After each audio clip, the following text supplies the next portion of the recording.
നമ്മളാരും പറഞ്ഞിട്ടല്ലല്ലോ ഇവൾ എന്റെ മോന്റെ ജീവിതത്തിലേക്ക് കയറി വന്നത്. അതുകൊണ്ട് ഇനി ഞാൻ വിചാരിക്കുന്നത് പോലെ മതി ഇവളുടെ ജീവിതം. അമ്മ പറഞ്ഞ കള്ളത്തരങ്ങളെല്ലാം ആ ഡോക്ടർ വിശ്വസിച്ചല്ലേ? ആ ഡോക്ടർക്ക് ഒരു സംശയം തോന്നാത്ത വിധത്തില ഞാൻ കാര്യങ്ങൾ അവതരിപ്പിച്ചത്. മാത്രല്ല പണത്തിനോട് കുറച്ച് ആർത്തിയുള്ള ആളാ. അതുകൊണ്ട് ഇതും ഇതിലപ്പുറം അവര് ചെയ്യും. ഇപ്പോഴാ മനസ്സിനൊരു ആശ്വാസമായത്. ഒരു ഭൂതകാലവും ഇവളിനി ഓർമ്മിക്കാൻ പോകുന്നില്ല. ഇവളുടെ മനസ്സിൽ അവശേഷിച്ചിരിക്കുന്ന അവസാന തരി സംശയം പോലും നാളെ രാവിലെ തുടച്ചു മാറ്റപ്പെടും.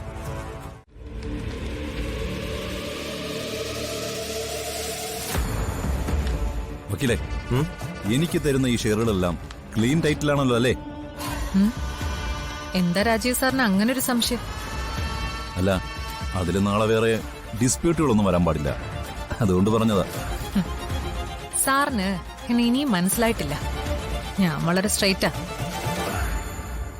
നമ്മൾ തമ്മിലുള്ള ഡീൽ അനുസരിച്ച് നിങ്ങൾ ആവശ്യപ്പെട്ട ഷെയറുകൾ ഞാൻ നിങ്ങൾക്ക് തരുന്നു. അതിൽ വേറെ എന്ത് ഡിസ്പ്യൂട്ടാണ്?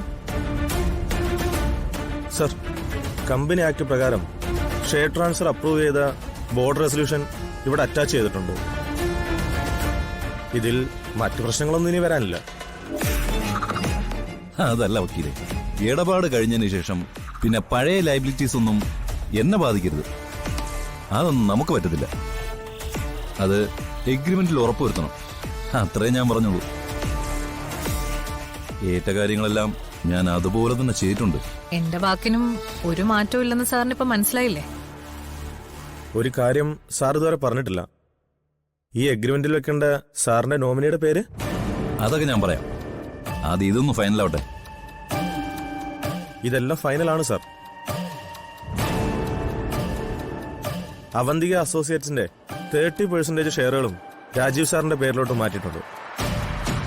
മാഡം ഒന്നുകൂടി വായിച്ചു നോക്കിയാൽ സൈൻ ചെയ്യുന്ന നടപടിയിലോട്ട് കടക്കായിരുന്നു.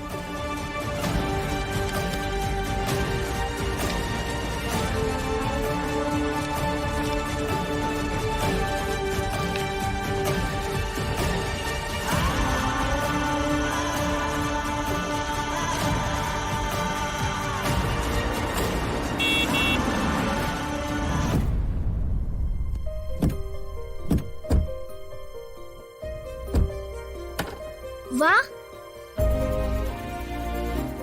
അടിപൊളി ട്രിപ്പായിരുന്നു. ഒന്നും മിണ്ടാതിരിക്കി. പിടിച്ചോ, എന്റെ പേടി ഇപ്പോഴും മാറിയിട്ടില്ല.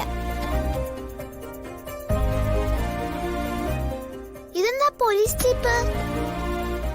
അമ്മയെ കാണാൻ ആരെങ്കിലും വന്നതായിരിക്കും. സംസാരിച്ച് നിൽക്കാതെ വേഗം നടക്ക്.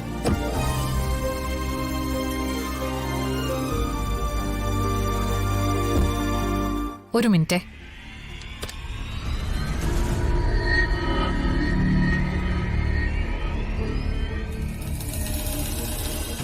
അയ്യോ, എനിക്കങ്ങനെ സംശയമൊന്നുമില്ല. മാഡം പറഞ്ഞ എനിക്കത് വിശ്വാസമാണ്. അല്ലെങ്കിലും ഒരു പരസ്പര വിശ്വാസമാണല്ലോ എല്ലാം.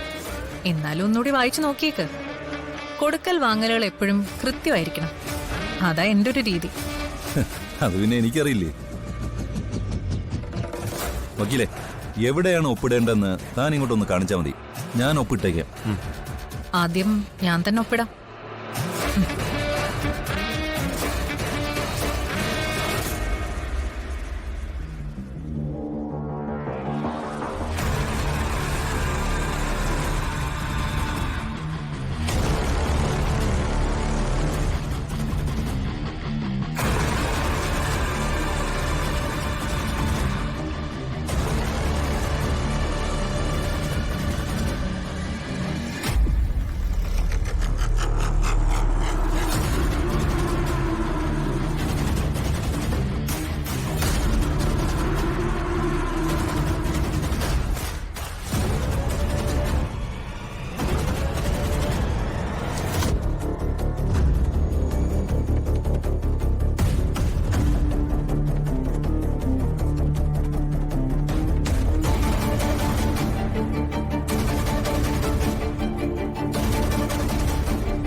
കുറച്ച് ലീഗൽ ഫോർമാലിറ്റീസ് കൂടെ ബാക്കിയുണ്ട്.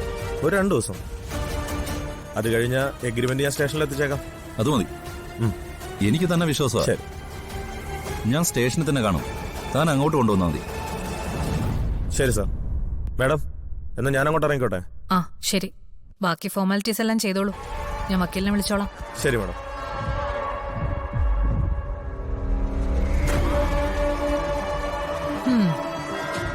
എത്ര കോടി രൂപയുടെ ഷെയറാണ് കയ്യിൽ വന്നതെന്ന് സാറിന് വല്ല പിടിയുണ്ടോ? അങ്ങനെ കൃത്യമായിട്ടുള്ള കണക്കൊന്നും നോക്കാറില്ല. പക്ഷേ ഒരു കാര്യം എനിക്കറിയാം. എന്ത് കാര്യം? ഈ 30% ഷെയറുകളുടെ വില അതിന് ഏത് കാലത്തും എത്ര കൂടിയാലും മേഡം അനുഭവിക്കേണ്ടിയിരുന്ന ഒരു ജീവപര്യന്തത്തിന്റെ വിലയേക്കാൾ വളരെ കുറവായിരിക്കും.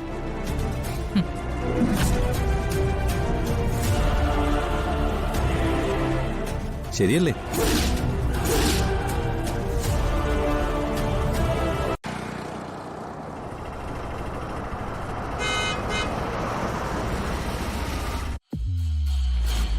ആ വക്കീലിനെ വിശ്വസിക്കാല്ലേ?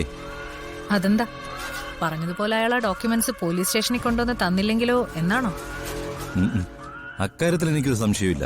പക്ഷേ അവൻ ഈ കാര്യം മറ്റാരോടും പറയില്ലല്ലോ അല്ലേ? ഒരിക്കലുമില്ല. അയാളെ